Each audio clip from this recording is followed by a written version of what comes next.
สบายดีพี่น้องหมดสุขทุกคนวันนี้อ้นน้อยอ้นใหญ่เขาป่าหาเฮ็ดน้ำกันอีกพี่น้องเลยแต่อ้นผลไปอีกทางหนึ่งเนาะพี่น้องเนาะอ้นมาอีกทางหนึ่งพี่น้องไปคนละทางไปทางมันพี่น้องแยกกันหานะเพราะว่าเมื่อนี้เห็นเขาเจ้าหาเห็ดปวกออกไปเขาว่าเขาหาเขาได้เห็ดแถวเฮือนอ้นนี่แหละเขาว่าแถวเฮือนนี่แหละว่ะก็เลยอ้นมาส่องเบิ่งบทปีกายนี่ถืออ้นมาเอากับนางลี่เบาเต้เนาะพี่น้องหักแต่บ่พ่อพี่น้องพ่อเฮ็ดเพิ่งเลยพี่น้องเด้ออ้นสิถ่ายให้เบิ่งเลยพี่น้องเด้อเบิ่งน้ำกันพี่น้อง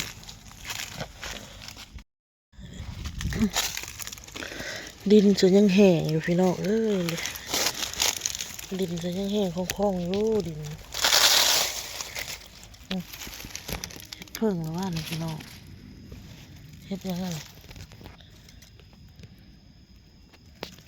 โอ้ยที่นี่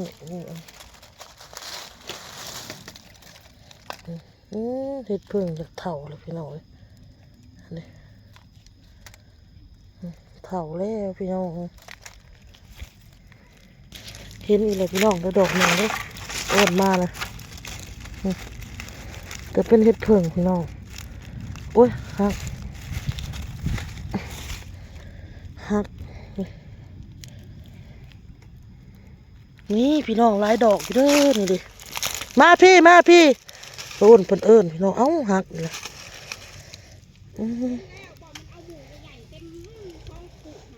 อยู่บ่อนใด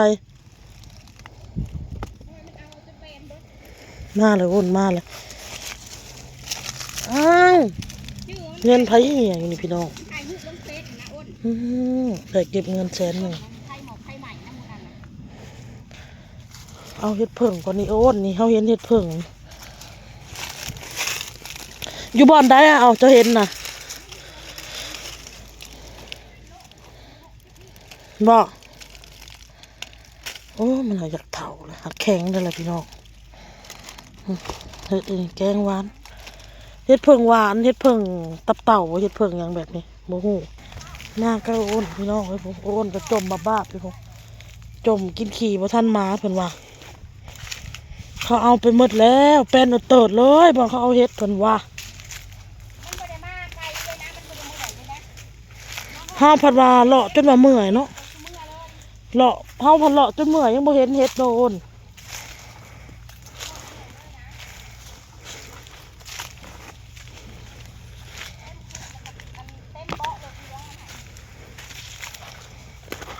ระหว่างได้บ่อ้นมาหอดเฮือนล่ะพี่น้องเฮ็ดก็ได้ซ้ำนี่ล่ะพี่น้องอันนี้เงินอ้นเองอ้นเพิ่นให้พี่น้องเลยก็ถึกเลขอันนี้เฮ็ดเพิ่งนุ่งยุ่งพี่น้องอันนี้จักเฮ็ดเพิ่งยังอันนี้อ้นได้เฮ็ดเพิ่งอันนี้พี่น้องอันนี้อ้นได้เฮ็ดเพิ่งอันนี้ได้ซ้ำนี่แหละเฮ็ดเฮาพี่น้องเอ้ย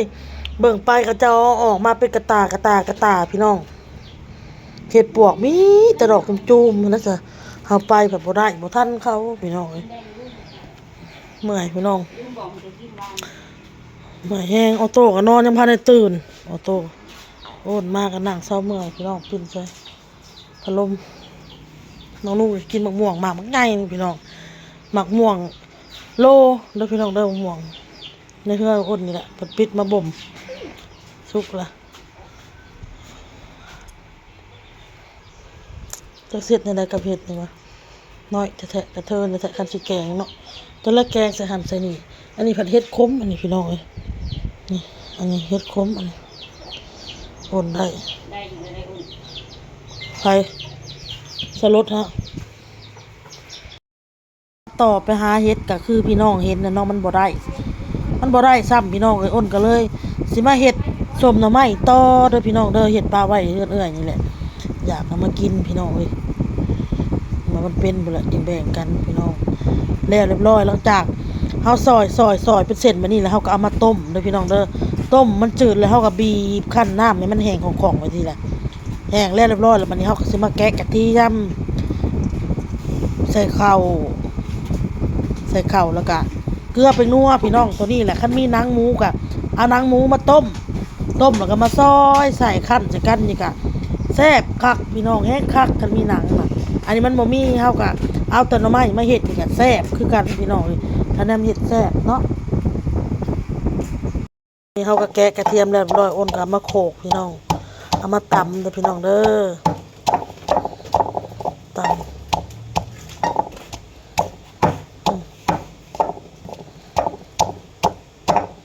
เฮ็ดส้มหน่อไม้แล้วก็สิเมื่อเฮ็ดกินโอนค่ะพี่น้องไปหาเฮ็ดก็ตอนแรกเขาเอามาเป็นขุสะน้อยกาไปวังแรงนี่ก็ได้พอแกงพี่น้องกระดองทองหลายเติบมันส่งมาอ้างเฮานี่บ่มีบุญวาสนาเรื่องเฮ็ดโนโอนเนาะเมื่อวันยังบ่ทันได้ฮอดคิวเฮาบ่โอน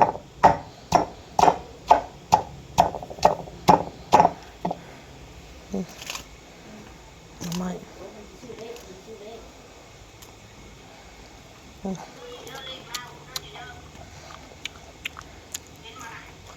โอนหนึ่งข่าวเมื่อไปโอนก็สิเมื่อหนึ่งข่าวเฮ็ดกิมเอาลูกเมื่อขับเนี่ยพี่น้องเอ้ยนี่ก็ใส่กระเทียมเด้อพี่น้องเด้อใส่กระเทียมลงไปแล้วก็ใส่ผงนัวพี่น้องใส่หลายแซ่บหลายผงนัวเนาะพี่น้องเนาะมันนี่อ้นก็สิมาใส่เกลือพี่น้องเกลือกะกะเอาเด้อพี่น้องเด้อจางหลายก็สิบ่แซ่บใส่หลายก็สิเค็มเด้อบาดนี้เอากะพอดีเนาะพี่น้องเนาะโอเคพี่น้องอย่ามันเค็มอ้นเค็มนิดนึงใส่เกลือหลายเค็มพอดีแล้ววันนี้ก็เอาข้าวใส่พี่น้อง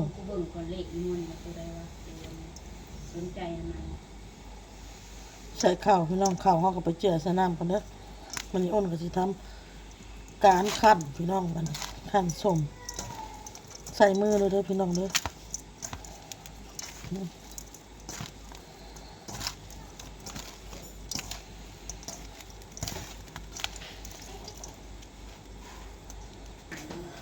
วเรียบร้อยพี่น้องนี่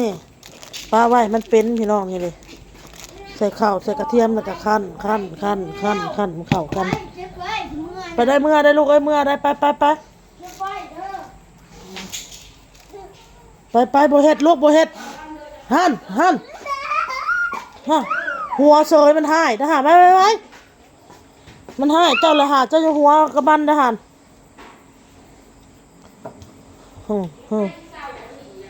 บ่เฮ็ดลูกบ่เฮ็ดเด้อไปได้เมื่อก่อนพี่น้องเฮือนก็มืดตื้อๆล่ะเมื่อหาเฮ็ดกินก่อน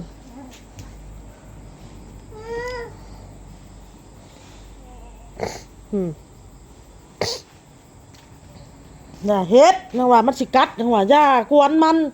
เพราะว่าเป็นอันนี้มื้อหามสี่มันเห็นบ่มื้อหามน้ำอำในบ่ให้เว้าได้เฮ็ดแบบนี้พี่น้องบ่ให้เว้าป้าเมื่อมาหาพ่ออีพ่อมาแล้วได้ส่องหาเลยพี่น้องอีพ่อมาแล้วเฮ้ยพ่อมาแล้วคันว่าพ่อมาจากซ้ำอ้อยเฮ็ดแบบนี้แม่นเลยพี่น้องซ้ำอ้อยพ่อนั่นน่ะพ่อเพิ่นเอาใจเด้อยู่กับอ้นบ่ได้เอาใจเด้พี่น้องเอ้ยน่ะมาฮอดเฮือนเลยเด้อจ้าบักขี้ดื้อข่อยพี่น้องเอ้ยตัวปีกขี้ดื้อเท่าได้ถ้าหัวงอนนี่เพิ่นเฮ็ดแบบนี้ค่ะนี่แบบบ่พอใจนะดังไพ่ละไพ่ติดละพี่น้องอ้นกระแสไก่มันอยู่ในซองฟิตเนาะอยู่ในซองฟิตพี่น้องเอ้ยอันนี้พักที่เฮาสิตะแกงเลยพี่สิแกงใส่ไก่เป็นผักแป้งนัวเก็บมาจากเพื่อนไม่เท่าน้อยพุ่นแหละเพื่อนไม่เท่าน้อยเพื่อนบ่เท่าวันพี่น้องอ้นเอามาปลูกแล้วทีหนึ่งติดแต่พี่น้องติดเลยตอนช่วงหน้าฝนน่ะน้ำอันน่ะหมมันถ่วมมันหลายมันเลยตายพี่น้องไก่เฮาเป็นน้ำก้อนอ้นเอามาแส่พี่น้อง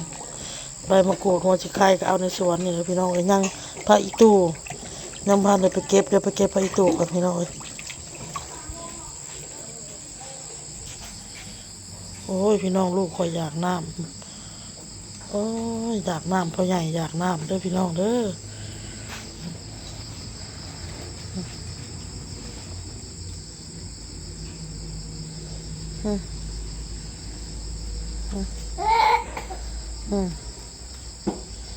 ก็บไผ่ตู้พี่น้องไผ่ตู้จะแก่นะแก่ก็เอาพี่น้องเลยกองเพชรงามๆกองเพชรกันเลยกำลังเป็นหมากเป็นดอกดกๆนี่นะ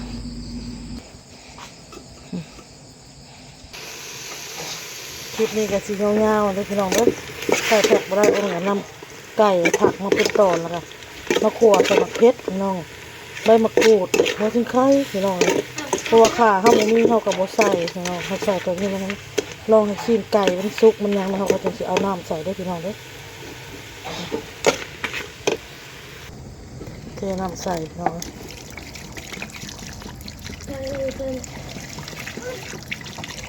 ไฟจะดังไฟ ใส่สมเลยสมหนึ่งเนื้อมาเห็นหน่อยบนวางมีดลูก